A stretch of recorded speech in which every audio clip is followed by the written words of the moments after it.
తాకట్లో ఉన్న బంగారాన్ని విడిపించి ఆ రోజున మార్కెట్ ధర కట్టి మిగిలిన డబ్బును మీకు అందిస్తుంది కొమ్మూరి గోల్డ్. హాయ్ హలో నమస్తే, welcome back to iDream media. Entertainment ఇండస్ట్రీలో మీ అందరికీ తెలిసిందే, అంత ఈజీ కాదు సక్సెస్ అనేది. కానీ ఒక ఫ్యాక్టరీలో పని నుంచి మొదలుపెట్టి ఒడిస్సాలో ఫ్యాన్స్ సంపాదించుకునే రేంజ్ వరకు వెళ్ళాడు మనలో ఒకడు, మన పల్సర్ బైక్ రమణ అన్న.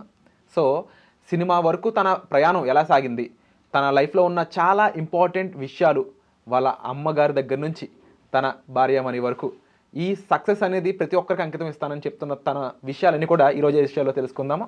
Let's go into the episode.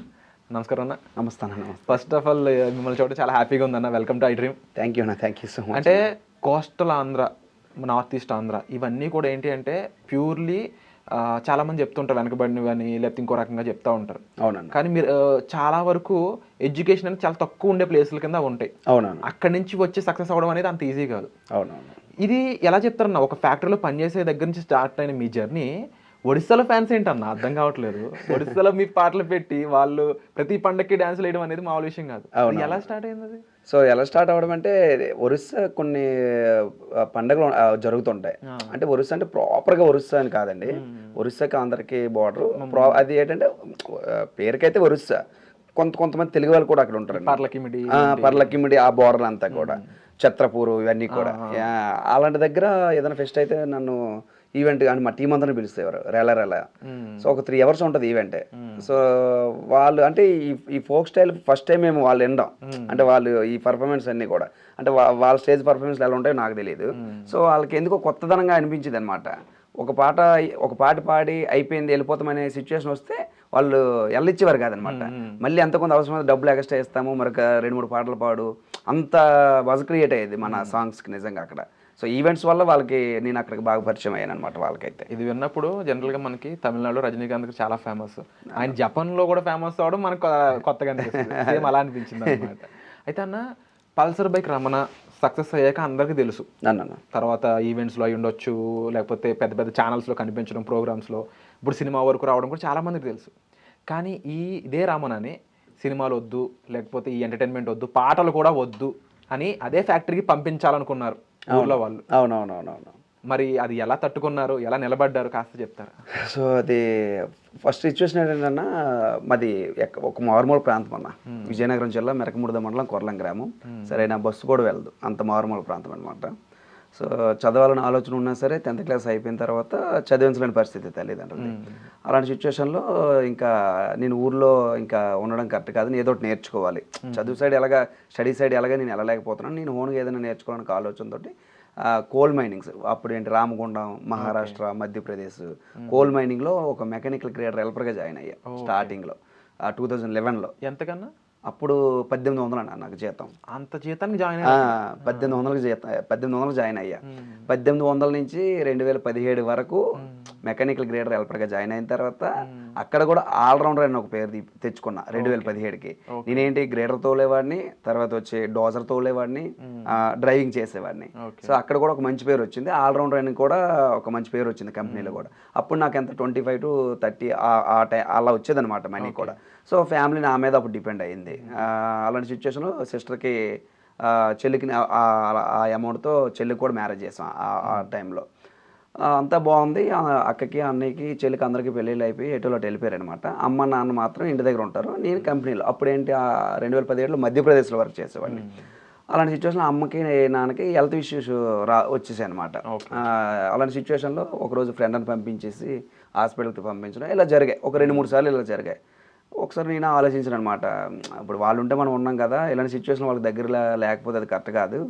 So ఇదే డబ్బులు మనం ఊర్లో సంపాదించలేమా, చేయలేమా, చిన్న పట్టుదలతో సో ఇంటికి వెళ్ళిపోయాను అనమాట. ఇంటికి వెళ్ళిపోయి ఏమొచ్చేసావు అని అడిగారు అనమాట. ఇప్పుడు ఇంటికి వెళ్ళామంటే అది పండగకో పబ్బానికో ఇలాంటి సిచ్యువేషన్లో వస్తే ఇంకా రెండో టెన్షన్ ఉండదు, ఏమ్మా బాగున్నావా అంటారు. సడన్గా చెప్పబెట్టుకొని ఇంటికి వెళ్ళిపోయాను అనమాట. ఏమొచ్చావు అంటే, ఇలా మీకు హెల్త్ ఇష్యూ ఉంది కదా, ఇంకా నేను అక్కడ చేయాలనుకోవట్లేదు, నాకు మనసు లేదలా ఉంది. సో ఎక్కడ ఏదో వర్క్ నేర్చుకుని ఎక్కడ ఉండిపోయి ఏదో చేసుకుంటున్నాం, ఆటో ఏదో తోలుకొనేసి అనేసి అన్నాను అనమాట. అప్పుడు అమ్మ నచ్చల, ఎందుకంటే అక్కడ 2 టెన్షన్ ఉండేది కాదు, మంచిగా డబ్బులు వచ్చాయి, కాలం గడిచిపోతుందని అనేది అనమాట. నువ్వు ఎన్నేం చెప్పమ్మా, నేను ఎక్కడ ఉంటాను నాకు ఆలోచన. అంటే అప్పుడు నేను కంపెనీలో ఉండేటప్పుడు యూట్యూబ్లో రేలారేల స్టేజ్ పర్ఫార్మెన్స్ చేసిన వీడియోస్ మా గురువు గారు జానకిరావు గారు, రఘు అన్న, వెంకటేష్ వీళ్ళందరూ కూడా యూట్యూబ్లో పెడితే ఆ సాంగ్స్ నేను నేర్చుకునేవాడిని ఎక్కడ కంపెనీలో డ్రైవింగ్ చేసేటప్పుడు ఓన్గా.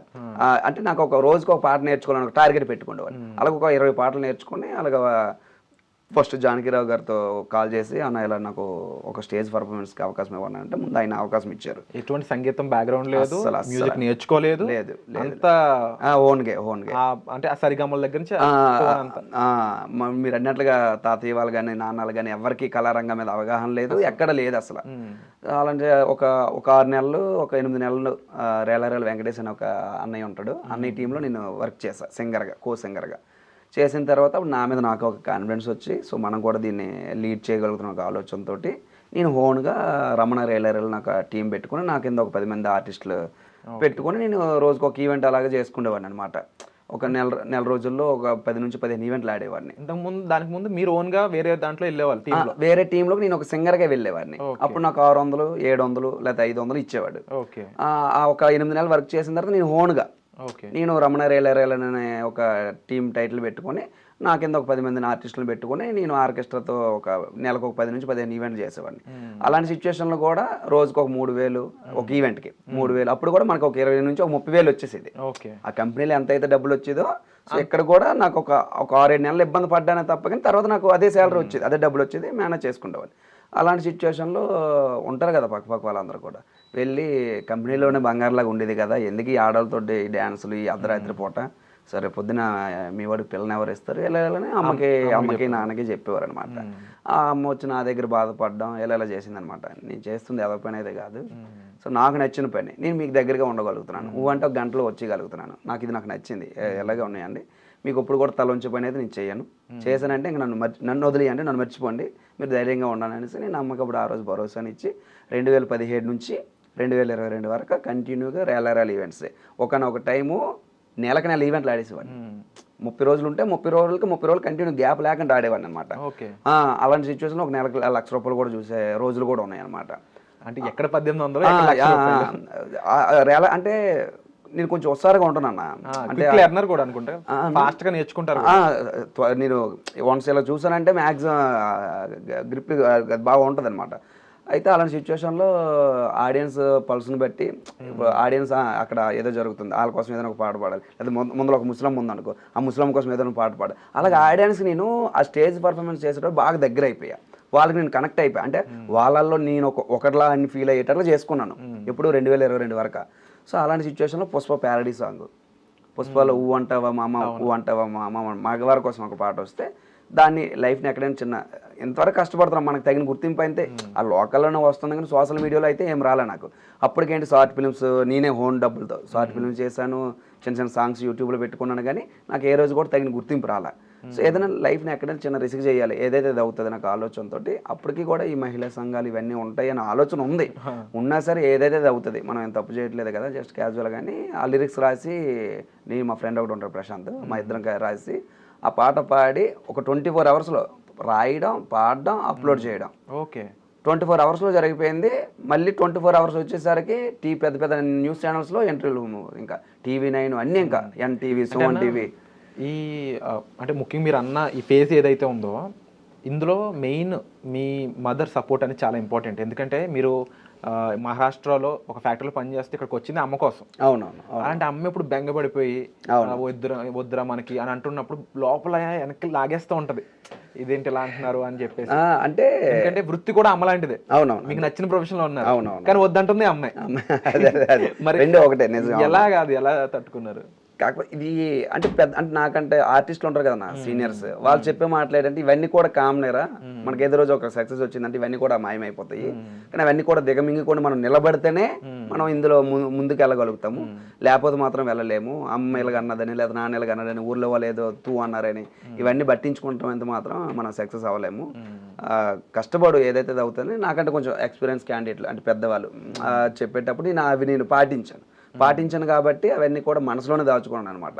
ఏ రోజైతే మనకంటే ఒక సక్సెస్ వచ్చిందో టీవీలో కనబడ్డాము, ఎవరైతే హేళన చేశారో, ఎవరైతే మనల్ని తక్కువ చేశారో వాళ్ళు వెళ్ళి మా అమ్మ దగ్గరికి వెళ్ళి మన రమణ మా ఓడు అని చెప్పుకునేటప్పుడు అమ్మ నాకు అప్పుడు ఫోన్ చేసి మొన్నటి వరకు చూడరు వాళ్ళు అన్నారు, ఈ రోజు చూడు వాళ్ళు ఇప్పుడు ఓన్ చేసేసుకుంటున్నారని చాలా హ్యాపీగా. అంటే అన్న మీది ఒకనొక టైంలో మీ ఇంట్లో వాళ్ళు మీ ఊర్లో వాళ్ళే మిమ్మల్ని తిరిగి ఫ్యాక్టరీకి పంపించేద్దాం అనేది కూడా జరిగిందని తెలిసింది.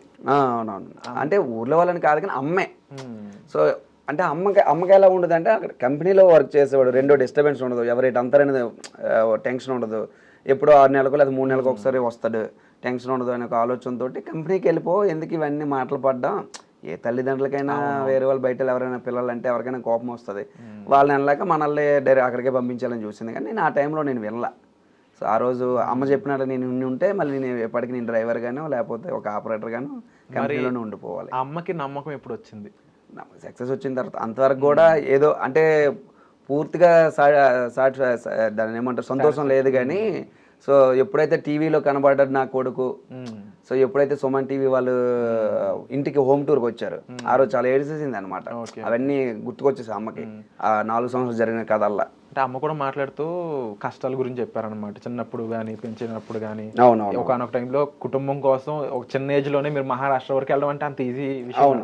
అప్పుడు 16 సంవత్సరాలు 16 సంవత్సరాలకి అసలు ఆ స్టేట్ వేరు, అక్కడ భాష వేరు, అక్కడ చాలా విధానం వేరు, తల్లి కడుపు ఇంకా ఎక్కువ బాధపడుతుంది, అదంతా చెప్పారు. అండ్ మెయిన్ గా ఇప్పుడు ఆ సాంగ్ ఫస్ట్ హిట్ ఏదైతే వచ్చిందో అది వచ్చినప్పుడు మీ ఫీలింగ్ ఏంటి, డాడీ ఫీలింగ్ ఏంటి, మమ్మీ ఫీలింగ్ ఏంటి? ఆ ఫస్ట్ వాళ్ళు విన్నప్పుడు ఏం చెప్పారు మీకు? సో అదే చెప్తున్నాను, అప్పుడు నేను దగ్గరలో లేను, అంటే అమ్మ వాళ్ళు ఊర్లో ఉండేవారు, నేను విజయనగరంలో చిన్న రూమ్ తీసుకుని రూమ్లో ఉండేవాడిని అనమాట, రోజు ట్రావెలింగ్ చేయలేక. విజయనగరం కంటే ఒక 70 కిలోమీటర్లు వస్తుంది అంతే, ఒక గంటన్నర జర్నీ. ఆ టైంలో నాకు ఫోన్ చేశారనమాట టీవీలు కనబడేసరికి, వాళ్ళు చుట్టుపక్కల వాళ్ళందరూ చెప్తారు కదా, ఆ టైంలో అప్పుడు అదే చెప్తున్నాను కదా, ఎవరైతే నిన్ను కాదన్నారు ఇప్పుడు వీళ్ళందరూ చూడరా మా రమణ టీవీలు కనబడుతుంటే ఇలా అని చెప్పుకుంటున్నారు. సో ఫోన్లు ఇప్పుడు ఈరోజు సంతోషం, చాలా సంతోషంగా ఉంది. ఇన్ని రోజులు ఆగిపోవడానికి రీజన్ ఈ సక్సెస్ కోసమేమో అని అలా ఫీల్ అయింది అనమాట అమ్మ. అంటే ఇప్పుడు మన ఐ డ్రీమ్ ఆడియన్స్ కోసం ఒక్కసారి ఆ పాట ఏదైనా ఒక్కసారి 2-3 లైన్స్. తప్పకుండా, అది పుష్ప ప్యారడీ. అది పొట్టి పొట్టి గౌనులు వేసి మమ్మల్ని ఊరిస్తారు, బొడ్డు కిందకి చీరన గట్టి ముగ్గుల్లో దింపేస్తారు, గౌను కాదు చీర కాదు మీ టార్గెట్టే మీ మండి, సందు దొరికిందంటే చాలు మీ ఆడబుద్దే వంకర బుద్ధి, ఊ అంటావా పాప ఊ అంటావా పాప. ఎలా రాసామన్నమాట. 2 థింగ్స్ అన్న నిజంగా, అంటే పాటలు పాడాలి అనే పిచ్చి ప్రతి ఒక్కరికి ఉంటుంది. అంటే ఒక టీనేజ్ అబ్బాయి దగ్గర నుంచి మొదలవుద్ది అది, అంటే ప్రేమించిన అమ్మాయి కోసం లేదంటే సరదాగాను ఏదో పాడడానికి మొదలు పెడతారు. కానీ అందరికీ దేవుడిచ్చే వరం ఏంటి, ఆ గొంతు అందరికీ కుదరదు. అవునవును, ఒకటి మీకు అది నిజంగా గాడ్ గిఫ్టెడ్ అని చెప్పవచ్చు. రెండోది ఏంటి అంటే నన్న మీరు ఈ సాంగ్స్ తీసుకొచ్చే టైంకి, మీరు యూట్యూబ్ లో సక్సెస్ అవుతున్న టైంకి మన మెయిన్ స్ట్రీమ్ హీరోస్ అందరూ క్లాసిక్ సినిమాలు చేస్తున్నారు, క్లాస్ సినిమాలు, అంత మంచి సాఫ్ట్ సాంగ్స్ అయ్యి వస్తున్నాయి అనమాట. ఫుల్ మాస్ బీట్ ఒక సిట్టింగ్ లో కూర్చోడానికో లేదంటే ఒక పార్టీ ఎంజాయ్ చేయడానికో. అది నిజంగా ఆ రకంగా ఆ ప్రతి చోట మీ సాంగ్ పలికిన దాంట్లో ఎటువంటి డౌట్ లేదు. అవునవును, మీరేమంటారు దీని గురించి? ఇప్పుడు మీరు చెప్పినట్లుగా నాకు చాలా మంది అలాంటి సిచ్యువేషన్లో ఉండేటప్పుడు నాకు కాల్ చేసేవారు. ఓకే. సో వీడియో కాల్ చేసి, ముందుగా ఆడియో కాల్ చేసేవారు, అన్న ఒక్కసారి వీడియో కాల్ చేస్తామన్నా లిఫ్ట్ చేయని అంటే చేశారు. ఒక 10-15 మంది జస్ట్ చిల్ అయ్యేటప్పుడు ఆ పాట పెట్టుకొని వీళ్ళు డ్యాన్సులు చేసేటప్పుడు, అంటే మన పాటను ఎంత ఆనందాన్ని ఇస్తుందా, చాలా ఆ విషయంలో నేను చాలా హ్యాపీ అన్న. ఎందుకంటే మా విలేజ్లో కూడా ఏదైనా గ్రామదేవతోత్సవం అయినా లేకపోతే మ్యారేజ్ అయినా లేకపోతే వినాయకుడు ఊరేగింపులకైనా మన పాట లేకపోతే పని అవ్వదు. అలా అయిపోయింది అనమాట. సో ఆ పాటను ప్రతి ఒక్కరు కూడా చిన్నపిల్లల నుంచి ముసలోళ్ళ వరకు నోటితో వచ్చేస్తుంది, ప్రతి ఒక్కరు పాడగలుగుతున్నారు ఆ పాట. ప్రతి ఒక్కరు కూడా డ్యాన్స్లు కూడా చేయడం చాలా సంతోషం. అదే ఎన్నో సాంగ్స్ కొంతమంది మెంబర్ ఆఫ్ సాంగ్స్ చేస్తారన్న, కానీ ఇలాగా అంటే ఎక్కడ మారుమూలు ఉండే వాళ్ళకి కూడా కనెక్ట్ అయ్యే అంత మాత్రం చాలా రేర్ ఉంటాయి. సో ఆ దృష్టి నాకు నిజంగా ఏదో నేను పాట ఏదో చేశాను కానీ అంత సక్సెస్ ఇచ్చింది మాత్రం ఆడియన్సే కాబట్టి చాలా. మీ విషయంలో మేము ఒక రిఫరెన్స్ నిజంగా తీసుకోవాలనుకుంటే కొంతమంది లెజెండ్స్ ఉన్నారు. అంటే ఫర్ ఎగ్జాంపుల్ మనకు బాగా తెలిసిన పర్సన్ రఘు కుంచేకర్ ఉన్నారు. కొన్ని చోట్ల నేను ఎటువంటి మ్యూజిక్ నేర్చుకోలేదు, కానీ నాకు ఈ సాంగ్ ఇదంతా కూడా ఇలా నేర్చుకున్నదే, ఓన్గా తెలుసుకున్నదే అని చెప్పి. అవునవును. సో మీ విషయంలో కూడా అంతే కదా? నాకు కూడా సంగీతం నేర్చుకోవాలి, లేకపోతే ఎవరు నేర్పించింది నాకు నేను ఓన్గా నేర్చుకున్నాను. స్టిల్ ఈ రోజుకి కూడా అంటే ఇప్పుడు ఏదైనా స్టూడియోలో రికార్డింగ్ చేసేటప్పుడు ఇలా కదా అలా కదా అని చెప్తున్నారే తప్ప, కానీ నేనే ఇంక మనకంటూ ఎవరు నేర్పింది అయితే ఎవరు లేరు. అంటే ఇప్పుడు ఫ్యాక్టరీ నుంచి ఇంటి నుంచి సక్సెస్కి అలా రూట్ వచ్చింది. వచ్చాక అన్న జనరల్గా సక్సెస్ రాగానే మనకి గైడెన్స్ ఇచ్చే వాళ్ళకన్నా కూడా గైడెన్స్ తప్పించే వాళ్ళు ఎక్కువ మంది ఉంటూ ఉంటారు. ఆ టైంలో చాలా జాగ్రత్తగా అడుగులు వేయాల్సి ఉంటుంది. అవునవునవును. అక్కడి నుంచి మీరు సాంగ్స్, తర్వాత events, mainstream channels, satellite channels, big channels, వాటికి వెల్కమ్ ఎలా వచ్చింది, అక్కడికి ఎలా వెళ్ళారు, ఆ జర్నీ ఎలా నడిచింది, అదొక ఇంపార్టెంట్ ఫేజ్ కదా. అంతవరకు పల్సర్, ఇప్పుడు పుష్ప సాంగ్ తర్వాత Pulsar bike song. Pulsar bike song ఏమైందంటే సాంగ్ పాడిన నెల రోజుల్లోనే మిలియన్ ఆఫ్ వ్యూస్ అనమాట. అప్పుడు ఇన్స్టాలో celebrities like TV show celebrities అందరూ కూడా రీల్స్ స్టార్ట్ చేశారు. ప్రతి ఒక్కరు కూడా అనకూడదు మన సాంగ్కి చేయని వాళ్ళు ఎవరు లేరనమాట రీల్ ఇన్స్టాలో. ఆ విధంగా కొంచెం ట్రెండింగ్లోకి ఆ సాంగ్ వెళ్ళిన తర్వాత శ్రీదేవి డ్రామా కంపెనీలో డైరెక్టర్ ఆయన నాకు డైరెక్టర్ కాల్ చేశారనమాట. రమణ, నువ్వు ఇలా శ్రీదేవి డ్రామా కంపెనీకి రావాలి. అప్పటికేంటి నేను చాలా ఆశగా చూసేవాడిని, అందులో నా అవకాశం వస్తే బాగుంది, ఎప్పటి నుంచో చూసేవాడిని. కానీ మనం కోర్ అడిగేటప్పుడు కొన్ని కారణాల వల్ల నాకు అవకాశం రాలా. అంటే నేను డైరెక్టర్తో నేను మాట్లాడలేదు, మీడియేటర్లో ఉంటారు కదా. సో నాకు అందులో నాకు ఒక అవకాశం ఇప్పించండి సార్ అంటే అదిగో ఇదిగా అనేసారు. కానీ వాళ్ళ నుంచి డైరెక్ట్గా కాల్ వస్తే అది నాకు చాలా హ్యాపీ అనిపించింది. నేను ఏదైతే కోరుకున్నానో నా త్రూ వెళ్తే రాలేదు, కానీ వాళ్ళంతా వాళ్ళు కాల్ చేశారు, చాలా సంతోషం అని. శ్రీదేవి డ్రామా కంపెనీలో అయిన తర్వాత పొట్టిదే కాదు గట్టిదై, తర్వాత వచ్చి రాసుకు పూసుకు తిరిగే రచన బాను సాంగ్, అది కూడా ఎపిసోడ్ మ్యాక్స్ ఒక 1 వీక్ or 10 days ట్రెండింగ్లో ఉంది. శ్రీదేవి డ్రామా కంపెనీ డైరెక్ట్గా వాళ్ళే ఓన్గా కాల్ చేసి అవకాశం వచ్చింది. ఒక రకంగా చెప్పాలంటే అక్కడ మీతో పాటు కూర్చున్న సెలబ్రిటీస్ అందరికీ కూడా మీరు ఆ టైంకి ఫేవరెట్, ట్రెండింగ్ పర్సన్. అంటే ఒక షోలో రితు చౌదరి మీ దగ్గరకు వచ్చి తన అంటే ఈ సాంగ్ ఎంత ఇష్టం అని చెప్పడానికి ఇది కూడా చాలా క్లియర్ గా అనిపించింది. అంటే ఆ టైంలో అమ్మ కూడా వచ్చినట్టున్నారు, ఆ చిన్న స్కిట్ కూడా చేశారు, కోడలు ఇలా బాను. అప్పుడు ఎలా మరి మమ్మీ ఏమనుకున్నారు? మమ్మీ అంటే తెలుసు కదా మనకి చాలా స్వచ్ఛంగా ఉంటారు వాళ్ళు, ఇవన్నీ తెలియదు కానీ అంటే తను కూడా కోడలు అంటే ఓకే అనేసారు. తనకి ఎలా అనిపించింది ఆ టైంలో? అమ్మకి అంటే టీవీ షోలో ఆవిడ కనబడడం పక్కన పెడితే సీరియల్ చూసేది అలాగా. సీరియల్ ఆర్టిస్టులు మన కార్తీక దీపం హీరో అన్న వచ్చారు, ఆయన వచ్చారు. ఆయన్ని చూసారు, దానికి జన్మధన్యమే అయిపోయింది మా అమ్మకి. అంతవరకు మన విలేజ్ సైడ్ కార్తీక దీపంకి ఎలా ఉంటారు ఫ్యాన్స్, మామూలుగా ఉంటారు. అది మా అమ్మ మీద టీవీలు కనబడుతుంది, ఆ ఫీల్ లేదు మా అమ్మకి. డాక్టర్ బాబు డాక్టర్ నువ్వు ఎందుకు దీపగానే ఏడిపిస్తాను ఇలా అడిగింది ఆ అన్న అయితే. చాలా అక్కడ చాలా సాటిస్ఫై అయిపోయింది. సో ఎప్పుడు కూడా బస్సులోనే జర్నీ చేసేది, కానీ వన్స్ ఫ్లైట్ కూడా ఎక్కించాను అమ్మని. ఆ రోజు కూడా భయంగా ఎక్కింది, దిగినప్పుడు కూడా చాలా సంతోషంగా ఫీల్ అయింది అనమాట.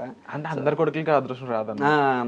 మీరు నిజంగా అంటే టీవీలో చూసే పర్సన్ రియల్ గా కల్పించడం కూడా మీరు అన్నారు. ఇప్పుడు ఎంత ప్యూర్, తన ఎంత నిజంగా స్వచ్ఛంగా ఉన్నారు. ఇప్పుడు ఎవరైనా టీవీలో కనబడుతున్న ఆ యాత్రతో ఉంటది కదా. అమ్మకి అవేవి లేవు. ఈ డాక్టర్ బాబుని చూస్తాను, దీపాన్ని ఎందుకు ఏడిపిస్తాను డైరెక్ట్ అడిగేసింది. ఇంటికి వెళ్ళిన తర్వాత కూడా రియాక్షన్ ఏంటి ఆ టైంలో? ఆయన నవ్వుతున్నాడు అన్న, ఇంకేమంటాడు. అండ్ వండర్ఫుల్ అన్న. అంటే ఇలాంటి చిన్న విన్నప్పుడే చాలా హ్యాపీగా అనిపిస్తుంది. మనకు నచ్చిన పర్సన్ మన హిట్ అవడంతో పాటుగా అమ్మ హ్యాపీగా ఉన్నారు అన్నప్పుడు. అండ్ మేము విన్న ప్రకారం రమణ అన్నకి సాంగ్స్ కంటే కూడా యాక్టింగ్ ఎక్కువ ఇష్టం అనేది తెలిసింది. అది ఎప్పటి నుంచి ఉందా ఇష్టం? చిన్నప్పటి నుంచే ఉందా ఈ సాంగ్స్ కన్నా ముందు నుంచి? చిన్నప్పటి నుంచి కాదా, నేను యూట్యూబ్ ఛానల్ 2016లో పెట్టా. ఓకే. ఇప్పుడు ఏదైతే నా మెయిన్ ఛానల్ అయితే ఉందో రమణ రియల్ క్రియేషన్స్, ఇది 2016లో పెట్టా.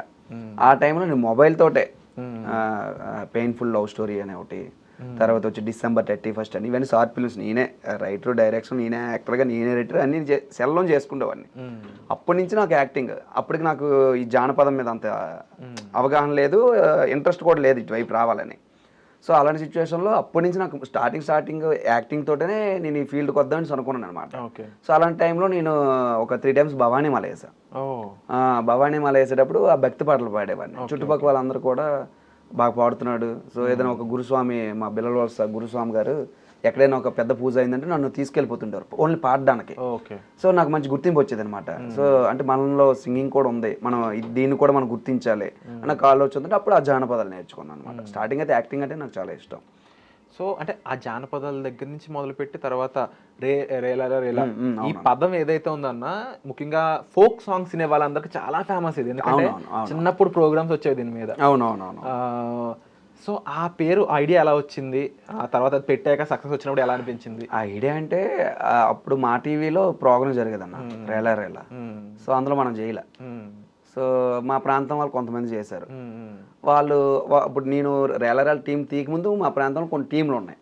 వాళ్ళేంటి రేల రేల వెంకటేష్, లేకపోతే రేల రేల జానకిరావు గారు, లేకపోతే రేల రేల రఘు, వాళ్ళ పేరుకి ముందు రేల రేల యాడ్ చేసుకొని టీము అలాగా పెట్టుకునేవారు అనమాట. సో అలాగా నేను కూడా పెట్టుకున్నాను అంతే, ఇంకంతమించి దానికి ఏం లేదన్నమాట. సో రేలతో ఫేమస్ అవుదాం అనుకుని పల్సర్ బైక్ అనేది ఎక్కడికో తీసుకెళ్ళి అంతవరకు రేలరేల రమణ అనేవారు. సో పల్సర్ బైక్ వచ్చేటప్పుడు ఆ రేలరేల బదులు పల్సర్ బైక్ రమణ అనేది వచ్చింది అనమాట. అసలు ఆ సాంగ్ ఎప్పుడు ఎలా ఏంటి అది హ్యాపెనింగ్ ఎలా అయింది? అది మా ప్రాంతం శ్రీకాకుళం అన్న, ఆయన ఇండియన్ పోలీస్ అనమాట. సో ఒక సన్నయ్య మేళంతో జస్ట్ ఆలాపన, ఒక పల్లవి స్టార్టింగ్, సింపురు జుట్టు దాని చెవుల రకన చుట్టదాని చేతులు అగ్గి పెట్టిదాని ఉంగరాల మెట్టదాన్ని సంథింగ్ అక్కడ వేరే వెర్షన్లో పాడాడు అన్న, ఒక సన్నయ్య మేళంతో ఎంజాయ్ చేస్తూ. సో ఆ పదం తీసుకొని ఆ బాణిని తీసుకొని ఇప్పుడున్న ట్రెండ్కి తగ్గట్టుగా మిగతా లైన్స్ అన్ని కూడా నేను రాసుకున్నా. కాలేజీ టైంలో ఉన్న కన్ను కొట్టి పిలిచినావు నేను రాను పో అంటే కళ్ళు ఎర్ర చేసినావురా, నేనట్లాంటి టంటాడదాన్ని కాదు బావో పిల్లవాగాని నేను రాను బావా. అలాగా కుర్రోళ్ళ కోసం అంటే నా వయసులో ఉన్న వాళ్ళ కోసం అది రాసా. తర్వాత ఏమో పంచమమిడి తోట కాడ కళ్ళతోటి సైగి చేసి మళ్ళీ పూలు చూపించి చెయ్యబట్టి లాగినావురా, నేనట్లాంటి టంటాడదాన్ని కాదు బావో నీలాంటి ఓటికి సొనువివ్వన బావా. అది కొంచెం మన ఫాదర్ ఏజ్ వాళ్ళకి అది కనెక్ట్ అవుతుంది. అలాగే నేను క్యాలిక్యులేషన్ చేసుకొని రాసుకున్నాను అనమాట. అప్పుడేంటి నా టీంలో ఎవరైతే ఉన్నారో కీబోర్డు స్పాట్స్ ప్లేయర్ అయితే ఎవరైతే ఉన్నారో వాళ్ళ సహకారంతో పెందుర్తిలో జానాన స్టూడియోకి వెళ్ళి అది ఒక 1 or 2 daysలో కంపోజ్ చేసుకొని రిలీజ్ చేశాను అనమాట.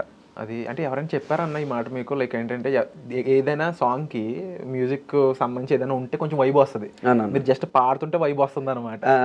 అంటే అంత ఈజీ కాదు అది. అవునవును. ఆ గొంతు అంటే ఎవరైనా కాంప్లిమెంట్ ఇచ్చారా? అంటే రేర్ ఉంటుంది అంట నా వాయిస్. మరి అంటే చెప్పినవే నాకు నేను చెప్తున్నా కదా, నన్ను నేను జడ్జిమెంట్ చేసుకున్నాను కాదు. చాలా మంది ఏంటంటే నీది ఎస్కీ వాయిస్ కొంచెం డిఫరెంట్ గా ఉంటది. సో ఈవెన్ ఆడియన్స్ అయినా చెప్పిన నమ్మరేమో కానీ, ఎందుకంటే మీరు జస్ట్ మీరు పలుకుతున్నారు అంతే, పాడడం కూడా కాదు. కానీ అదే దానికి ఊపు వస్తుంది. అండ్ మీ జర్నీ అన్న అంత ఈజీ కాదు, ఎందుకంటే ఇప్పుడు ఆల్రెడీ ఇండస్ట్రీలో ఆల్రెడీ తెలిసిన వాళ్ళు రావడం, నెపోటిజం ఇవన్నీ ఉన్న వాళ్ళకే సక్సెస్ అంత ఈజీగా దొరకడం లేదు. అవునవును. ఇద్దరు చాలా మంది మనకు తెలిసిన వాళ్ళు కూడా ఉన్నారు, వచ్చి మళ్ళీ వెనక్కి వెళ్ళిపోయిన వాళ్ళు కూడా చాలా మంది. అవునవును. అలాంటిది కొన్ని పేర్లు చెప్పొచ్చు, ఇంత హిట్ అయిన వాళ్ళ పేర్లో చాలా కొంత చెప్పొచ్చు. ఇప్పుడు రాము రాథోడ్ గారు ఉన్నారు తెలంగాణ నుంచి, ఆంధ్ర సైడ్ నుంచి మీరు ఉన్నారు. అవునవును. రేపు అన్న రోజు ఇప్పుడు ఎట్లా ఉంటుందంటే మీకు ఇంకా ఆపర్చునిటీస్ డిఫరెంట్గా వస్తుంటాయి. ఇందులో ఇప్పుడు బిగ్ బాస్ అనేది ఎక్కువగా వినిపిస్తున్న, అంటే అందరికి కొన్ని ఆడియన్స్ ఉంటే బిగ్ బాస్ కామన్ ఆడియన్స్ ఉంటారు. అవును, అదొక ప్లాట్ఫామ్. అవును. సో అది దాని మీద ఏమైనా ఇంట్రెస్ట్ ఉందా? ఇంట్రెస్ట్ ఉందన్న. యాక్చువల్గా నాకు 6th seasonకో 7th seasonకో అప్పుడు వచ్చింది అవకాశం. అప్పుడు నేను యూఎస్ వెళ్ళిపోయాను అనమాట. యూఎస్ వెళ్ళిపోయి 50 days ఉండిపోయాను అనమాట. ఆ టైంలో నేను కొంచెం ఈ పల్సర్ బైక్ మంచి ఫామ్లో ఉన్నా. ఆ టైంలో వచ్చింది కానీ నేను అప్పుడు యూఎస్ వెళ్ళిపోయాను. ఇంకొకసారి ఎప్పుడైనా బిగ్ బాస్కి వెళ్ళొచ్చు, యూఎస్ఏ మళ్ళీ వస్తుందో రాదు అవకాశం. అదర్ కంట్రీ అంటే అది మామూలు విషయం కాదు కదా. అది ఎందుకు అది దీనికి ఈ రెండింటితో క్యాలిక్యులేషన్ చేసుకుని నాకు అదే గొప్ప అనిపించింది, దానికి వెళ్ళిపోయాను అనమాట. సో ఈ సంవత్సరం కూడా రీసెంట్గా మాట్లాడడం కూడా జరిగింది. ఏం మ్యాక్సిమం 50-50 ఛాన్సెస్ అన్నారు అనమాట. ఎందుకంటే బిగ్ బాస్ మాకు ఎంటర్టైన్ అవ్వాలని కంపల్సరీ సింగర్ ఉండాలి. వాళ్ళు కొంచెం మాకు నచ్చిన సింగర్ అయితే ఇంకా హ్యాపీ వైబ్ అవ్వడానికి. అండ్ అలాగన్నా ఇప్పుడు బిగ్ బాస్లోకి వెళ్ళిన వాళ్ళు అయి ఉండొచ్చు, లేదంటే ఇలా మీలా 0 నుంచి వచ్చిన వాళ్ళు చాలా మంది సినిమా ఇండస్ట్రీలోకి అడుగు పెట్టడం అనేది కామన్. ఎందుకంటే సినిమా ఇండస్ట్రీని వాళ్ళు ఎలా చూస్తారంటే దేవతలో చూస్తారు. అవునవును. ఇంకా అది ఫైనల్ స్టేజ్ ఆఫ్ రికగ్నైజేషన్. అవును. అది ఇంకా లాస్ట్, అది ఫైనల్ ప్లాట్ఫామ్. అంతే.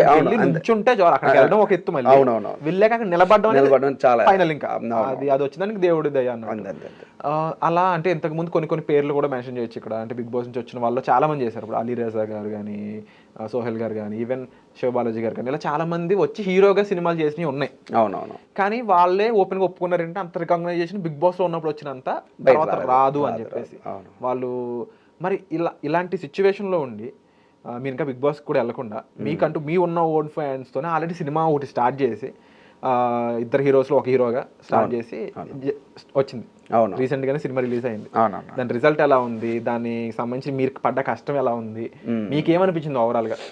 అంటే నాలాంటి ఆర్టిస్టులకి ఏంటంటే ఇప్పుడు మీరు అన్నట్లుగా ఇప్పుడు ఎంతవరకు వచ్చాం ఇంక దీనికంటే ఇంకేదైనా మనం జనాలకి ఇంకా దగ్గర అవ్వాలి ఇంకేదైనా కొత్తగా చేయాలని ఇంకా సినిమాలోకి వెళ్ళాలని ఉంటుంది.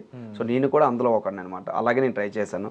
ఇంతవరకు నాకు పేరు వచ్చింది, ఏదైనా ఒక సినిమా చేయాలి జనాల్లోకి వెళ్ళాలని అనుకున్నాను. కానీ సినిమా తీయడం ఒక ఎత్తు అయితే దాన్ని థియేటర్ వరకు తీసుకెళ్ళడం చాలా కష్టం అన్న. దానికి ఏంటంటే ఒక ప్రొడ్యూసర్ గారే చెప్పారనమాట. అంటే ఏం చెప్పారు, ఎంత చిన్న సినిమా అయినా సరే సో ఒక పెద్ద ప్లాట్ఫామ్ త్రూ వెళ్ళిందంటే మాత్రం ఆ సినిమా కొంచెం బాగుందంటే మంచి బ్లాక్ బస్టర్ అయిపోతుంది కలెక్షన్ పరంగా, పేరు పరంగా. సో సినిమా ఎంత బాగున్నా సరే ఒక పెద్ద ప్లాట్ఫామ్ త్రూ లేకుండా ఓన్గా వెళ్ళిందంటే మాత్రం సినిమా చచ్చిపోతుంది. ఆ విషయంలో మాత్రం నేను ఓన్గా వెళ్ళాను అనమాట. వినరా ఓఎం ఈ సినిమా అయితే. సో టోటల్గా ఒక 60 థియేటర్లు నేను రిలీజ్ చేశాను 2 రాష్ట్రాల్లో. సో తెలంగాణలో కొంచెం ఆడిందే తప్ప కానీ ఒక 1 వీక్ అక్కడక్కడ ఆడిందే. కానీ మా ఉత్తరాంధ్రలో అయితే మాత్రం చాలా చాలా బాగా ఆడింది అనమాట. సో అలాంటి సిచ్యువేషన్లో పెద్ద వాళ్ళు ఏం చెప్పారంటే, సినిమా అయితే చేసా కానీ ఒక 10 రూపాయలు తక్కువకైనా అమ్మి నువ్వు ఓన్గా థియేటర్కి వెళ్ళావంటే మొత్తానికి నువ్వు నాశ అయిపోతావు. ఎందుకంటే ఇప్పుడు పెద్ద వాళ్ళ సినిమాలకే థియేటర్కి ఎవరు రావట్లేదు. ఇప్పుడు నువ్వు కొత్త, నీ ముఖం చూసి రావాలంటే చాలా కష్టం అన్నట్లు మాట్లాడారు అనమాట. అది ఆ మాటలు చెప్పేటప్పుడు నాకు చాలా భయం వేసింది అనమాట. అమ్మో ఎంత కష్టపడి రూపాయి సంపాదించిన డబ్బులు మళ్ళీ రికవర్ అవుతాయి అవ్వని ఒక భయం ఉండేది. ఏదైతే అవుతుంది, ఎలాగైతే రిస్క్ చేస్తామో ఒక అడుగైతే వేద్దాం, ఒక 3 రోజులు ఆడినా ఒక మొదటి అడుగు అనుకుందాం, ఒక 3 రోజులు ఆడినా చాలరా భగవంతుడు అనుకున్నాను. సో అలాంటి సిచ్యువేషన్లో 2వ తారీఖున ఆడితే 13వ తారీఖు వరకు మా దగ్గర ఆడింది. చాలా హ్యాపీ నిజంగా చెప్తున్నాను. ఆ విషయంలో మేము పెట్టిన బడ్జెట్ రికవర్ అయిపోయింది. సో ఇప్పుడు రీసెంట్గా అమెజాన్ కానీ ఆహాలో కొన్ని ఓటీటీకి వెళ్తుంది. సో మొదటి అడుగు కథ చిన్న లో బడ్జెట్లో తీసాం అనమాట. ప్రాపర్గా మేము కూడా అది సినిమా అనుకుని కూడా చేయలేదన్న, చిన్న ఓటీటీకి అనుకుని చేసాము. కంటెంట్ బాగా రావడంతో, క్వాలిటీ కొంచెం బాగా రావడంతో సినిమాకి వెళ్ళాలి, థియేటర్కి వెళ్ళాలని ఆలోచనతో థియేటర్కి వెళ్ళాం అంతే. అంటే అన్న మీరు ఆల్రెడీ మ్యూజిక్ ఇండస్ట్రీలో మ్యూజిషియన్స్ లేదంటే మ్యూజిక్ కంపోజర్స్ ఎలా అని కాకుండా దానికంటూ ఒక లేదు టాలెంట్ ఉండి స్కిల్ ఉంటే మీరు ఓన్గా ఒక్క ఫోన్తో సింగర్ అవ్వచ్చు అనేది ఒకటి ప్రూవ్ చేసి ఉన్నారు. అవునన్నా. ఇప్పుడు సినిమాలోకి వచ్చారు కదా, ఈ డిస్ట్రిబ్యూటర్స్ కానీ లేదంటే థియేటర్ మేనేజ్మెంట్ కానీ ఈ మూవీ డిస్ట్రిబ్యూషన్ ప్రొడక్షన్ ఇది ఎలా అనిపించింది? ఇది చేయగలము, ఫ్యూచర్లో దీనికి మనకు పాసిబిలిటీ ఉంది, స్కోప్ ఉందని ఒక కాన్ఫిడెన్స్ అయితే వచ్చిందా? చెయ్యగలం అని అంటే డబ్బు ఉంటేనే అవుతుందన్న. ఇప్పుడు కొన్ని చోట్ల ఇప్పుడు థియేటర్ ఓనర్లు ఎలా థింక్ చేస్తారంటే, షో పడాలంటే మ్యాక్సిమం 30-40 మంది అయినా థియేటర్లో ఉండాలి, లేకపోతే షో వేయడు. సో అలాంటి సిచ్యువేషన్లో నాకు ఒక చోట ఒక 6 రోజులకి మేము క్యూబ్ కట్టేసాం అనమాట. తీరా చూస్తే ఒక 2-3 రోజులు ఓపెనింగ్స్ బాగానే వచ్చాయి, తర్వాత నుంచి కొంచెం డల్ అయింది. సో తీసేస్తామని నాకు ఫోన్ చేశారు. సో అలాంటి సిచ్యువేషన్లో మనం ఆ 6 రోజులు ఆడించాలని ఆలోచనతో మన ఫ్యామిలీ మెంబర్స్ని ఒక షోకే 2 షోలకు పంపించాం. ఇలాగా మన తక్కువ థియేటర్లు కాబట్టి ఇలా జరిగింది. అదే ఎక్కువ థియేటర్లు అయితే ఇలాంటివి అన్నీ కూడా అంటే మన ఓన్ రిలీజ్ అయితే ఇలాంటివన్నీ కూడా వస్తాయి. వాళ్ళ మైండ్ సెట్ ఎలా ఉంటుందంటే, నువ్వెంత సుట్టపడవు అని, నువ్వెంత దగ్గరడు అని, బిజినెస్ థింగ్స్ లైక్ వాళ్ళకి ₹1 వస్తుంది అంటేనే వాళ్ళు మూవ్ ఆన్ అవుతారు. నా కళ్ళ ముందే డిస్ట్రిబ్యూటర్ ఒక థియేటర్ ఓనర్కి ఫోన్ చేశారనమాట. ఇలా వినరా ఓయమ్మ, ఇలా మన అబ్బాయిది మన ప్రాంతమే పల్సర్ విక్రమణ, ఒక 4 షోలు ఇవ్వండి, మన ప్రాంతమే కదా అంటే, మనోడి సినిమా ఎవడు చూస్తాడు, ఇప్పుడు పెద్దోళ్ళకే లేదు అంటే నా ముందలే ఆయన అవుట్ స్పీకర్ పెట్టి మాట్లాడారు అనమాట. ఆ టైంలో కళ్ళలో నీరు తిరిగిందనమాట. ఇప్పుడు నువ్వు జడ్జిమెంట్ ఎలా, సినిమా ప్రోడక్ట్ చూసిన తర్వాత నువ్వు మాట్లాడితే ఒక అర్థం ఉంటుంది కదా. అంటే ఆయన దగ్గర వెళ్ళకముందే నువ్వే డిసైడ్ అయిపోతే ఇంకా వేస్ట్ కదా. అంటే థియేటర్ అంటే ఒక పెద్దోడే వెళ్ళాలా, ఇంక మనలాంటి వాడు వెళ్ళకూడదా? అంటే మన వాళ్ళే శత్రువు అన్నట్టు అనిపిస్తుంది ఒక్కొక్క. అంటే అన్న ఇలాంటి టైంలో ఎప్పుడైనా అనిపించింది? రీసెంట్ కొన్ని ఎగ్జాంపుల్ చెప్తా. లిటిల్ హార్ట్స్ అనే సినిమా, రాజు వెడ్స్ రాంబాయ్ అనే సినిమా, వీటికి యంగ్ ప్రొడ్యూసర్స్ కొంచెం బ్యాకప్ ఉన్నారనమాట. కంటెంట్ నచ్చి ఇది జనాల్లోకి వెళ్తుంది, జనాలకు నచ్చుద్ది అనే ఒక కాన్ఫిడెన్స్ తో సరైన జడ్జ్మెంట్ తీసుకొని ఆ సినిమాని బ్లాక్ బాస్టర్ చేశారు. చిన్న హిట్ కూడా కాదు. మీకు తెలుసు ఆల్రెడీ, జనాలకి తెలుసు లిటిల్ హార్ట్స్ అనే సినిమా ఎంత పెద్ద హిట్ అయింది. వీటికి మెయిన్ రీజన్ కొన్ని ప్రొడ్యూసర్స్ ఉన్నారన్నమాట. వాళ్ళకి కంటెంట్ నచ్చితే వాళ్ళ బ్యాకింగ్ అదే వాళ్ళ సపోర్ట్ సినిమాకి బాగా ప్లస్ అవుద్ది అండ్ దాని వల్ల హిట్ కూడా అవుతుంది. ఇప్పుడు మీరు తీసే నెక్స్ట్ అప్ కమింగ్ స్టోరీ అలాంటిది అనేది వింటూ ఉన్నాము. ఒక రా రస్టిక్ లవ్ స్టోరీ, అది కూడా ఉత్తరాంధ్ర బేస్ మీద. సో అంటే యూజువల్లీ మన సైడ్ ఉన్న లవ్ స్టోరీస్ కి ఏంటి అంటే యూత్ ఫాలోయింగ్ ఎక్కువ ఉంటుంది, ఎందుకంటే వాళ్ళు అక్కడి నుంచి పెరిగి అదంతా చూసిన వాళ్ళు కాబట్టి. సో మరి దీనికి ఎలాంటి ప్లానింగ్ ఉంది? మరి ప్రొడ్యూసర్ మీట్ అవుతారా? ఇప్పుడు బన్నీవాసు గారు, ఎస్కేఎన్ గారు ఇలాంటి వాళ్ళు ప్రొడ్యూసర్స్ ఉన్నారు, వాళ్ళు ఏమైనా అప్రోచ్ అయ్యే ఉద్దేశం ఉందా? ఇప్పుడు రీసెంట్గా ఇప్పుడు వినరా ఓయమ్మ సినిమా చేస్తామన్న. అవును, ఒక పెద్ద కాంటాక్ట్స్ అనేది ఆ సినిమా చేసాం, కానీ ఒక పెద్ద కాంటాక్ట్ నా ఫోన్లో లేదు. అంటే సినిమాకి సంబంధించి. యూట్యూబ్ వరకు అయితే ఏది కావాలని ఉంది నా దగ్గర. సో ఒక పెద్ద కాంటాక్ట్ ఏది అంటే లైక్ ఆడియో ప్లాట్ఫామ్ కానీ లేకపోతే మీరు అన్నట్లుగా పెద్దవాళ్ళని కలిసే విధానం కానీ, సో ఎలా వెళ్ళాలి, ఎవరి త్రూ వెళ్ళాలి అనేది కూడా నాకు అవగాహన లేదు. సో వినరవ వేమ సినిమా వల్ల చాలా కాంటాక్ట్స్ నా దగ్గరకు వచ్చాయి. చాలా కాంటాక్ట్స్ నేను సేకరించుకున్నాను. సో దీనివల్ల ఏమైందంటే ఈ సినిమా నాకు డబ్బులు తేకపోయినా పేరు తీసుకొచ్చింది. సో దానితో పాటు నాకంటూ ఒక ఎక్స్పీరియన్స్ వచ్చింది. సో ఒక సినిమా తీసేటప్పుడు నువ్వు ఎలా వెళ్ళాలి, ఎవరి త్రూ వెళ్తే నువ్వు డబ్బులు రికవర్ చేసుకుంటావు, ఎవరి త్రూ వెళ్తే నీకంటూ ఒక మంచి పేరు వస్తుంది. ఇవన్నీ కూడా నేను ఒక క్యాల్కులేషన్ చేసుకున్నాను అనమాట. సో దీంతో పాటు ఆ సినిమా కోసం వాళ్ళందరినీ కూడా కాంటాక్ట్ అయ్యా. కొంతమంది ప్రొడ్యూసర్స్ ఉన్నాయి. ఇప్పుడు మన వంశీనందిపాటి గారు కావచ్చు, లేకపోతే సురేష్ ప్రొడక్షన్ కావచ్చు, లేకపోతే ఈటీవీ విను భరత్ గారు కావచ్చు, వీళ్ళందరికీ కూడా కాంటాక్ట్ అయ్యా. సో మేము ఏంటంటే ఇది సినిమా అని తీయలేదన్న వినరవ వేమ. వాళ్ళు కొన్ని మమ్మల్ని ఈ సినిమాలో ఎంచడం మీన్స్ అంటే క్వాలిటీ లేదు. సో మేము చిన్న కెమెరాతో వెళ్ళాం, FX 3తో వెళ్ళాం. సో మేము ఓటీటీ కొనుక్కొని తీసాము. సినిమాకి కొంచెం కంటెంట్ బాగుంది, థియేటర్ వరకు వెళ్ళాం. వాళ్ళు ఏంటి క్వాలిటీ లేకుండా వాళ్ళ త్రూ వెళ్తే వాళ్ళ పేరు ఎక్కడ కొంచెం డల్ అవుతుందని వాళ్ళు రిజెక్ట్ చేయడం తప్పలేదు. సో వాళ్ళకి ఎలా చేస్తే వాళ్ళకి నచ్చుతుందని అవగాహన నాకు ఇప్పుడు వచ్చింది. సో ఆ విధంగా నేను ఏదైతే అనుకుంటున్నాను కంటెంట్, సో దానికి story, screen play, so direction మా వేరే బ్రదర్ చేస్తాడు. స్టోరీ అంతా నాదే. నా జీవితంలో ఒక మ్యాక్స్ ఒక 60 నుంచి ఒక 70% నా జీవితంలో జరిగే రియల్ స్టోరీ అది. మ్యాక్స్ అది అందరికి నచ్చుతుంది నమ్మకం అయితే ఉంది. జర్నీ అలాంటిది కాబట్టి అది కూడా మ్యాక్సిమం వచ్చే నెలలో కూడా స్టార్ట్ అవబోతుంది. కాకపోతే ఇంకా నేమ్స్ ఇంకా ప్రాపర్గా కన్ఫర్మ్ అవ్వలేదు అనమాట. ప్రొడ్యూసర్స్ పాజిటివ్గానే ఉన్నారు. మ్యాక్సిమం 1 నుంచి 1.5 CR ఉంటుంది అది బడ్జెట్ అంతా. మ్యాక్సిమం అంతా పాజిటివ్గా వెళ్తుంది. దేవుడిదలు అన్నీ సక్రమంగా అయితే సో వాళ్ళ దగ్గరికి ఏ కంటెంట్తో వెళ్ళాలి, ఏ క్వాలిటీతో వెళ్ళాలి నాకు ఒక అవగాహన ఉంది. సో అదే కంటెంట్ అదే క్వాలిటీతో వాళ్ళ దగ్గరికి వెళ్ళడం. సో వాళ్ళు యాక్సెప్ట్ చేశారంటే మీరు అన్నట్లకి ఈ రాజువాడ్స్ రాంబే కావచ్చు, లిటిల్ ఆర్ట్స్ కావచ్చు, సో వీళ్ళు కూడా అనకూడదు కానీ ప్యాడింగ్ పెద్ద ఏం లేదు, అందరూ కొత్త వాళ్ళే. సినిమా చూస్తే 2-3 కోట్లు పెడితే 30 కోట్లు కూడా కలెక్షన్స్ వచ్చే సినిమాలు ఇవన్నీ కూడా. సో అలాంటి సినిమా మనది ఎందుకు అవ్వకూడదు? సో డెఫినెట్లీ ఆ స్టోరీలో అంత స్టఫ్ ఉంది ఉందన్న, నాకు చాలా హోప్ ఉందన్న. ఎందుకంటే ఈ మధ్య కాలంలో మీరు అన్నట్టు కంటెంట్ లో మెయిన్ దమ్ము ఉన్నట్టే, అందులో ఇంక వేరే వాటితో సంబంధం లేకుండా ఉన్న వాళ్ళకి పేరు తెచ్చి పెడుతుంది. సో అలాగా నెక్స్ట్ వచ్చే స్టోరీ అవబోతుంది. సో చాలా అది ఎప్పటి నుంచో రాసుకుని ఉన్నాను కదన్న. అంటే మీరు అన్నట్లుగా ఆ కంటెంట్ ఏదో ఒక నెల రోజులో లేదా 2 నెలలు కూర్చొని రాయలా, నా జీవితం జరిగేటప్పుడల్లా ఒక పాయింట్ రాసుకున్నాను, అలాగ దాచుకున్నాను అనమాట. అది తీరా చూసిన తర్వాత ఇది ఎందుకు సినిమా తీయకూడదు నాకు ఆలోచన. సో కొన్ని కమర్షియల్ కోసం కొన్ని యాడ్ ఆన్ చేసుకోలేదు తప్ప కానీ, సో మ్యాక్సిమం ఇంకా నా ఓన్ స్టోరీ లాగే ఉంటుంది అన్నది. మీ జీవితంలో జరిగింది, నా జీవితంలోని తర్వాత వచ్చి నా ఫ్రెండ్ సర్కిల్లో జరిగే సంఘటనలు కానీ ఇవన్నీ తీసుకొని సో మా స్లాంగ్ అంటే మా శ్రీకాకుళం మా విజయనగరం స్లాంగ్లో చేయాలనేసి ఉందన్నమాట. అంటే అన్నప్పుడు మీ లైఫ్లో చాలా మంచి మంచి విషయాలు మేము విన్నాం ఇప్పుడు మీ ఇంటర్వ్యూ ద్వారా. అయితే ఇప్పుడు అమ్మ ఎంత ఇంపార్టెంట్, అమ్మతో పాటుగా ఈక్వల్గా ఇప్పుడు మీ లైఫ్ పార్ట్నర్ ఎవరైతే వచ్చారో వాళ్ళని అసలు ఎలా ఒప్పించారు? అది లవ్ మ్యారేజా, అరేంజ్డ్ మ్యారేజా, ఎలా జరిగింది? ఎందుకంటే ఇప్పుడు సినిమాల్లో వెళ్తాము, సినిమాలో ట్రావెల్ చేస్తా ఉన్నప్పుడు అమ్మను ఒప్పించడం ఎంత ఇంపార్టెంటో, లైఫ్ లాంగ్ మనతో ఉండే పర్సన్ ఒప్పించడం అంత ఇంపార్టెంట్. లేకపోతే ఎక్కడికక్కడ ఇష్యూస్ వస్తూనే ఉంటాయి. మనం వాళ్ళని ప్రతిసారి లేదు మీరు ఏ హీరోయిన్ తో కనబడ్డారు, ఏ సాంగ్ లోనో రొమాన్స్ చేశారు, ఇంట్లో ఇష్యూ అయిపోద్ది. మరి అది ఎలా?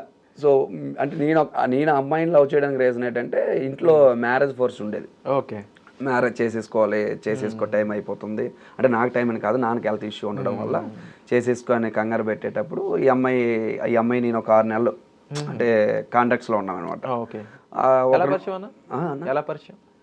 సిటీలో తను విజయనగరంలో చదువుతుంది. అన్ఎక్స్పెక్టెడ్గా ఒకరోజు లైవ్ ఫోటో దిగడానికి వచ్చారనమాట. అలాగా మేము పరిచయం అయ్యాం అనమాట. ఒక 6 నెలలు ట్రావెల్ అయ్యాము. 6 నెలలు ట్రావెల్ అయిన తర్వాత ఇంట్లో ఎలాగా మ్యారేజ్ కోర్స్ పెడుతున్నారు. సో ఎవరు అరేంజ్ అయితే ఎదురెదురు కూర్చోబెట్టేదానికంటే సో ఈ అమ్మాయిని అడిగి చూద్దాం, తెలిసిన అమ్మాయి కాబట్టి. తెలిసిన అమ్మాయి. అప్పటికి మేము లవ్ అండ్ పేరు కూడా పెట్టుకోలే, ఒక ఫ్రెండ్లీగా ఒక బెస్ట్ ఫ్రెండ్స్ లాగా వెళ్ళాం అనమాట.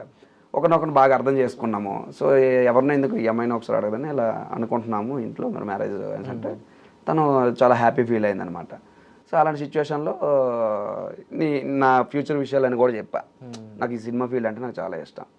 ఫ్యూచర్లో ఒక్కొక్క టైంలో సినిమా చేయొచ్చు, లేకపోతే ఈ ఆల్బమ్ సాంగ్ చేయొచ్చు, లేకపోతే వేరే పర్సన్స్తో చేయొచ్చు, రొమాన్స్ చేయొచ్చు, లేకపోతే కిస్ సీన్స్ ఉండొచ్చు, ఏదైనా ఉండొచ్చు. సో తర్వాత నీకు రాకపోయినా అదర్ పర్సన్స్ ఎవరైనా నీకు వచ్చి చెప్పేటప్పుడు నువ్వు నన్ను అడుగు, తప్పులేదు, కానీ నువ్వు అలా చేయకు ఇలా చేయగలని అంటే మాత్రం అది కుదరదు. సో అది నువ్వు యాక్సెప్ట్ చేస్తానంటే నాకు ఓకే, నువ్వు కాదన్నా నువ్వు వద్దన్నావంటే నాకు నా జీవితంలో నీలాంటి అమ్మాయి నాకు పెళ్ళే వద్దు, అవసరం లేదు. నేను అలాగే చెప్పేశాను. నాకు చాలా ఇష్టం అన్న కళారంగం అంటే. అంటే ఈ పని ఈ పనిలోకి వచ్చిన తర్వాత ఈ పనికి తప్ప నేను రెండో పనికి రావట్లేదు. ఇప్పుడు ఈ కళారంగం మానేసి నేను ఇంత సినిమాలో రవితేజ అన్న చెప్తారనమాట, మనకేమో ఇదే వచ్చు, ఇక్కడ పోయినా ఇక్కడే వచ్చినా ఇక్కడే. నాకు అలాగే అయిపోయింది అన్న. అంటే వేరే పని అసలు నేను చేయలేకపోతున్నాను. వేరేదే చాలా మంది కొంతమంది బిజినెస్ అని కొంత డబ్బులు సంపాదించేటప్పుడు బిజినెస్ అని ఇదైనా వెళ్తుంటారు, కానీ అలా కూడా నాకు ఆలోచన రావట్లా. ఒక రూపాయి దీని మీద వస్తుంది, మళ్ళీ దీని మీద పెట్టాలి, అదే ఉన్నదే తప్ప కానీ ఎందుకు మానలేకపోతున్నాను అనమాట. సో ఆ విషయం ఆ అమ్మాయికి అప్పుడే చెప్పాను అనమాట. అప్పుడే యాక్సెప్ట్ చేసింది. ఆ తర్వాత వాళ్ళ ఇంట్లోని మేము ఒప్పించడం అంత మ్యారేజ్ అంతా కూడా ఇరు వర్గాలు చాలా మంచిగా అయిపోయింది మ్యారేజ్ అయిన తర్వాత సలుపు సాంగ్ అని ఒకటి చేశా. అందులో కొంచెం ఐటమ్ సాంగ్ ఫ్లేవర్ ఉంటుంది అనమాట. ఐటమ్ సాంగ్ ఫ్లేవర్ అని ఉంటుంది. అప్పుడు ఏమంటే అంటే పెళ్ళైన నెల రోజులకే చేశా. ఇది కొంచెం కొంచెం రిస్క్ చేశారు. పెళ్ళైన నెల రోజులకే చేసా. ఎలా ఫీల్ అవుతుంది అని అనుకున్నాను. పాజిటివ్ గానే బాగానే అర్థం చేసుకున్నారు. ఓకే, ఇంకా రెండు టెన్షన్ ఉండదు లేదు. ఎందుకంటే మీరు స్టార్టింగ్ నుంచి చెప్తుంటే మీ లైఫ్ కంప్లీట్ గా మీ పని మీరు బాగానే చేసుకుంటున్నారు, ఇంట్లో వాళ్ళు బాగానే ఉన్నారు, మధ్యలో ఎవరెవరు వస్తున్నారు ఎందుకని చెప్పి పొల పెడతారు. రేపు ఇది ఇంకా రిస్క్ అయిపోతుంది. ముందుగానే చెప్పేశాను అనమాట. ఇప్పటికి కూడా ఇబ్బంది ఏం లేదు. వండర్ఫుల్ అన్న. అంటే నిజంగా కొన్ని స్టోరీస్ విన్నప్పుడు మన వాళ్ళకి అంటే మన వాళ్ళు హ్యాపీగా ఉన్నారు, మన వాళ్ళు ఇంకా ఎదుగుతున్నారు అన్నప్పుడు ఒక ఆనందం వస్తుంది. మీ స్టోరీ కూడా మాకు అలాంటిది. ఎందుకంటే ఇప్పుడు కంపారిజన్ అని కాదు, ఎవరైతే వాళ్ళ స్వశక్తితో వస్తారు, ఓన్గా ఎటువంటి బ్యాక్గ్రౌండ్ లేకుండా వస్తారో డెఫినెట్లీ వాళ్ళు సక్సెస్ అయినప్పుడు అది మా సక్సెస్లో కంపేర్ చేసుకునే టైప్ ఆడియన్స్ మన తెలుగు ఉన్నారు. ఎందుకంటే మీకు ఇందాక కూడా చెప్పాను కదన్నా, నన్ను ఎలా అనుకుంటారంటే వాళ్ళు ఓన్ చేసుకుంటారు అన్న. రమణ మావాడు, ఇప్పుడు శ్రీదేవి డ్రామా కంపెనీలు కూడా మన ఇంద్రజ మేడం ఏంటి, రమణ కామన్ మ్యాన్ అంటే లైక్ అంటే అందరిలో కలిసిపోతాడు. రమణ ఎన్నిసార్లు పాడినా మావాడే అంటే మనోడి కోసం ప్రత్యేకంగా జడ్జిమెంట్ చేయాల్సిన అవసరం లేదు అన్నట్లు మాట్లాడతారు ఈ టీవీలో కూడా. సో అలా ఓన్ చేసేసుకుంటారు అందరూ. అది చాలా తక్కువ మందికి దొరుకుద్ది, కానీ నాకు చాలా బాగా దొరికింది ఆ విషయంలో. సో ఫైనల్గా all the best for future. And ఫ్యూచర్లో హీరోగా చూడబోతున్నాం ఆల్రెడీ, అండ్ కొన్ని షోస్లో నెక్స్ట్ కమింగ్ పెద్ద ఛానల్ యాంకర్గా కూడా చూడబోతున్నాం అని తెలుస్తుంది. నిజమేనా? లేదా? ఎందుకంటే అంటే యాజ్ ఎ టాలెంటెడ్ పర్సన్గా మీరు ఏదైనా సరే ఫాస్ట్గా నేర్చుకునే పర్సన్గా ఈజీగా కనిపిస్తూ ఉన్నారు. అండ్ మీ గ్రోత్ అలా ఉంది. అవును. అంటే ఈ క్షణంలో చూసి వెంటనే ఒక లిరిక్స్ వెంటనే రాయడం కానీ ఎక్కడి నుంచి వస్తాయి అన్న లిరిక్స్ అలాగా అంత ఫాస్ట్? అదే చెప్తున్నాను కానీ అదే పని మీద ఉన్నా. అంటే ఏ పనిలో ఉన్నా అది ఈజీ అవుతుంది. అవునవును. అలాగా ఇంక నేను అదే పనిలో ఉన్నాను అనమాట. ఈవెన్ ఇప్పుడు కూర్చున్నా సరే పాడుతుంటే అలా ఎలా గుర్తుందని అంటే ప్రతిసారి షాక్ అయిన విధానం కానీ అంటే యూఆర్ గాడ్ గిఫ్టెడ్ అన్న. డెఫినెట్లీ నిజంగా టాలెంట్ అనేది ఇంకా ఎక్కువ సక్సెస్ఫుల్ అవ్వాలి. మీరు ఇంకా మా అందరికి ఎన్నో ఎంటర్టైన్మెంట్ పరంగా మాకు పంచవ్వాలి. And we are wishing you all the best from iDream media అన్న. థ్యాంక్ యూ అన్న. థ్యాంక్ యూ సో మచ్ అన్న. Thank you so much.